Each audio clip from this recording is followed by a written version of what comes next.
दिव्यांग बांधवांचा मार्गदर्शन मेळावा 24/8 रोजी आदिवासी सांस्कृतिक भवन तळोदा येथे राष्ट्रीय अपंग महाविकास महासंघ महाराष्ट्र राज्य जिल्हा शाखा नंदुरबारच्या वतीनं प्रबोधन कार्यक्रमाचे आयोजन करण्यात आले।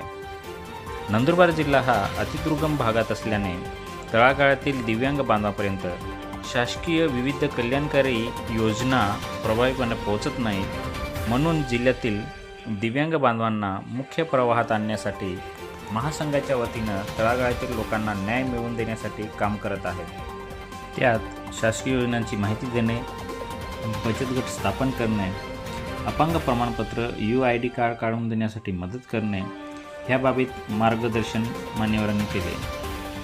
संजय गांधी निराधार योजनेच्या माध्यमातून शोषित, पीडित, वंचित लोकांना शासनाचा लाभ मिळवून देण्याच्या दृष्टिकोनातून मार्गदर्शन करण्यात आले। तसेच नवनियुक्त पदाधिकारी यांना नियुक्तीपत्र देण्यात आले, ओळखपत्र वाटप करण्यात आले। विशेष मार्गदर्शन श्री नानासाहेब शिवाजी मोरे राज्य उपाध्यक्ष, तसेच धुळे येथील गजेंद्र कानडे सर यांचे मोलाचे मार्गदर्शन लाभले। श्री राजाभाऊ कुवर जिल्हाध्यक्ष, श्री अजय परदेशी, श्री विनोद पगार, श्री अरविंद शिंदे, प्रदीप बागुल, संतोष मराठे, कुंवरसिंग पराडके, सलीम शेख, सौ अर्चना पाटील, सुनीता कुवर, सारंगी पावरा व नंदुरबार, नवापूर, शहादा, तळोदा, अक्कलकुवा, धडगाव तालुक्यातील सर्व पदाधिकारी व दिव्यांग बांधव मोठ्या संख्येने उपस्थित होते। मी शिवाजीराव मोरे, राज्य उपाध्यक्ष राष्ट्रीय अपंग विकास महासंघ।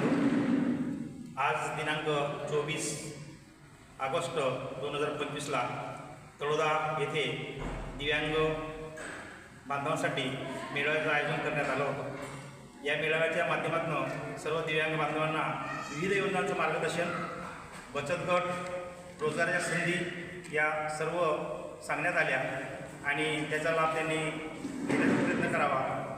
त्यांना जी अडचण असेल ती अडचण सोडवण्यासाठी मी माझ्या सर्व दिव्यांग बांधवांच्या सोबत आहे। कुठली का अडचण असेल ना त्यांनी मला सांगावं, मी त्यांच्यासाठी सतत तयार आहे। आजचा हा कार्यक्रम अतिशय सुंदर आणि चांगल्या पद्धतीने आयोजित झाला। त्यासाठी तळोदा टीम, बाबूसाहेब, संतोष भाऊ मराठे, नंतर पगारे सर व त्यांचे सहकारी आणि माझे सर्व नवनियुक्त जे पदाधिकारी आहेत त्यांच्या नियुक्ती केलेल्या आहेत आणि त्यांनी चांगलं काम करावं या अपेक्षेने मी त्यांना शुभेच्छा देत आहे आणि या जिल्ह्यात नाव लौकिक मिळावं